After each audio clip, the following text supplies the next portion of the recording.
Hello, all my wonderful college algebra students. Happy Friday. I'm sorry I couldn't be with you today, but I know you're in good hands. And I'm going to just walk you through how to do the lab today. And then if you have any questions, of course, you can email me and I'll get back to you when I can. So let me go ahead and share my screen with you.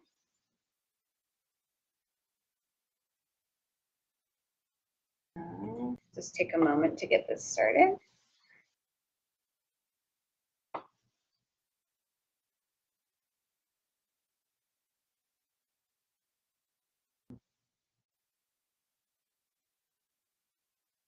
All right, so you should be able to see my screen now.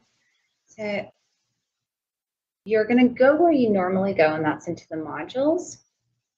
And you'll find Applied Learning Activity 4 down towards the bottom. All right.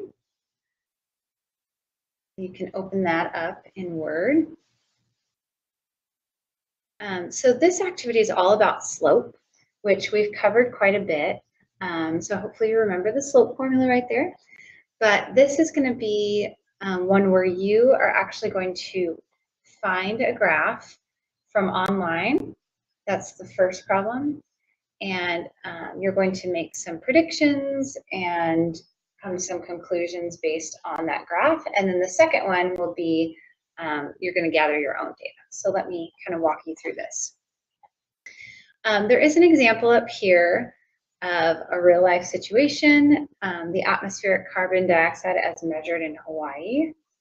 Mauna Loa, I don't know if I'm saying that right, but it's called the Keeling curve, the Keeling graph. So if you wanted to read through this, it kind of explains how to find the slope from there, and that could help you if this is not enough. But basically, the first thing you're going to do is you're going to research on the internet and find one graph or chart similar to this Keeling graph that I just mentioned above. And you're going to find the slope. So you can look up anything that is interesting to you, anything you find fascinating, maybe something about video games or something about a hobby that you're into. I went ahead and I put an example up here of traveling. So on mine, I love to travel, so I looked up global air travel increase between 1974 and 2014. So it was just one I found online. And then you're going to insert the graph in here, but there are a couple questions that it asks you. So the first one says to describe what each variable represents and show calculations for the slope between 2 points. So remember that your x-axis is going to be your independent variable and your y-axis is going to be your dependent variable. So in my situation, if you look over here, I'm splitting my screen, so hopefully this isn't too confusing, but the independent variable is the year and the dependent variable is the millions of passengers. So I just picked the first and the last points, and I'm going to do an average rate of change. That's usually a good way to go about it, just picking the first and last points, but you're certainly welcome to pick other points along the way if you'd rather. So in 1974, the number of millions of passengers was, you're going to have to try and estimate on your graph because not all of them will be nice and pretty and exact. So that's okay. Just make some estimations here. It looks like it's, if I go with the blue line above, it's 450. So one of my points is going to be 1974, 450. And then if I go find the coordinate in 2014, way over here, I followed up to the graph. It appears to be about 3,500. So those are going to be my two coordinates. I described the independent variable as the year and dependent as the millions of passengers, so I'm good there. And then I'm just going to find the slope. And hopefully you remember the slope formula, but if not, it is written above here in the primer section. It's y2 minus y1 over x2 minus x1. So using my 2 points, my x1, y1, and my x2, y2, I just substituted them into the formula, And when I simplified it, I got 76.25. So that is going to answer question A, which was just to find the slope. Part B was to explain the meaning of the slope in terms of the units of the variables. So remember that when it is a real life problem, it's really important that you use your units. So remember that slope is change in y over change in x, which means the units would be the units of the y variable over the units of the x. So the units of the y would be millions of passengers, and the units of the x would be years in my situation. So my slope then is 76.25 million passengers per year. So that's what it means by in terms of the units. So then just kind of explain what that means. Since mine is positive, that means that it's increasing. So I wrote that this means for every year that passes, the number of passengers using global air travel increases by 76.25 million passengers. So that's my explanation. For part C, it says to analyze and talk about the slope for data outside the scope of your graph. And then to answer, will this slope continue or change in some way? Offer rationale for your response. So for my example, I believe that the number of passengers flying globally will continue to increase. So this is saying outside of the data that I'm given. So in my case, beyond the year 2014, what do I think is going to happen with my slope? Is it going to continue to increase? Is it going to decrease? Is it going to level off at a certain point? What's going to happen and why do you think? So there's not necessarily a wrong answer because it's your opinion as to what you think is going to happen. As long as you offer some good justification, you should be fine. So I said I believe the number of passengers flying globally will continue to increase at a similar rate because more people are seeing the value of international travel and there are more options now than before. I did say, though, that at some point, I think it will level off unless some new technology makes travel significantly cheaper and quicker, in which case it would increase at a faster rate. So again, that's just your opinion. And then part D, consider hypothetically what the slope may do since this is a real-world application. Are there any real consequences to be considered if the slope changes or does not change? So it's similar to part C as far as you're analyzing the slope, but take into consideration if the slope did not change, what that would mean. And sometimes it might not make sense because it may go on to infinity when that's not realistic. So mention that in part D, if that's the case. So I said if the slope keeps continuing at this rate, eventually everyone in the world will travel globally because if it's just continuing to increase. And so eventually you're going to reach the total number of people in the world. So everybody's going to be traveling internationally if that were the case.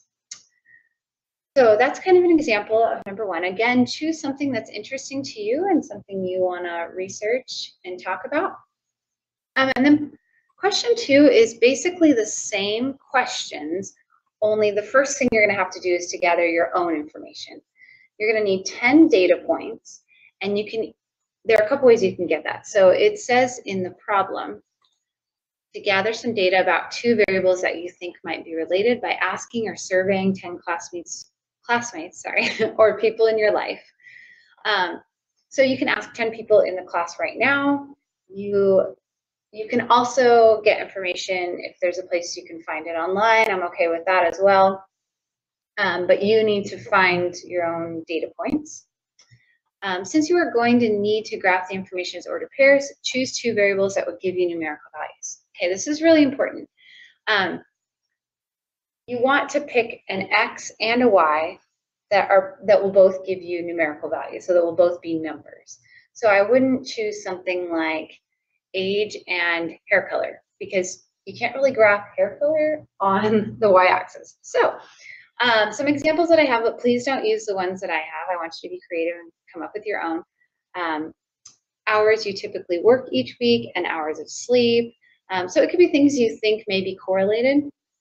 Height and shoe size, age and number of times you've seen Star Wars, time and how many marshmallows you can eat. Some of you have already proven that you are good at that. Hours spent playing Pokemon Go and number of Pokemon captured, etc. So pick whatever you would like.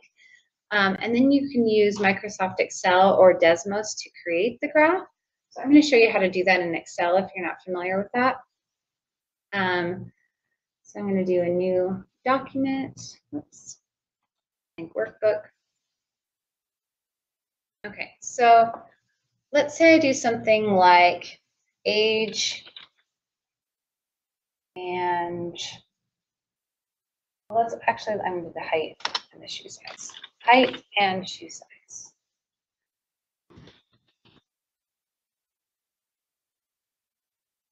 So let's say I'm only going to do about five examples just because you'll get the point from that. But make sure you have 10 values. So let's say your height is 60 inches and your shoe size, and we'll do men's sizes as a 6. Say I ask a friend whose height is 64 inches and their shoe size is an 8. 72 inches and they're an 11. 62 and they're also an 8. 60. Let's do 70 and 9. Okay, so now if you want to create the graph, you're going to go to Insert, Charts, and Recommended Charts.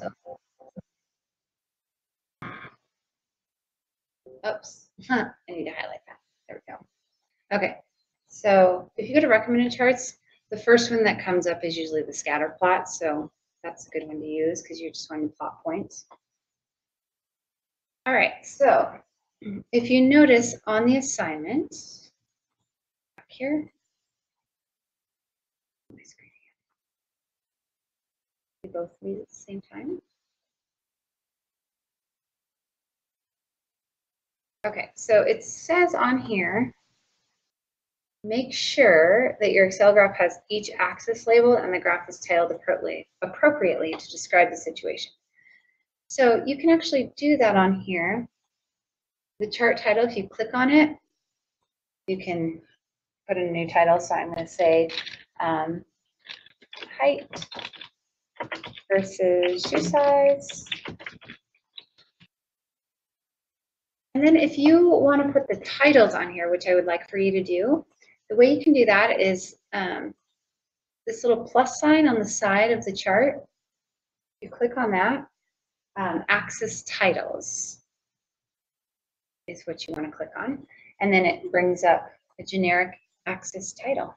So I'm going to change it to height on my x-axis and shoe size on my y-axis. Okay, so there you see the graph.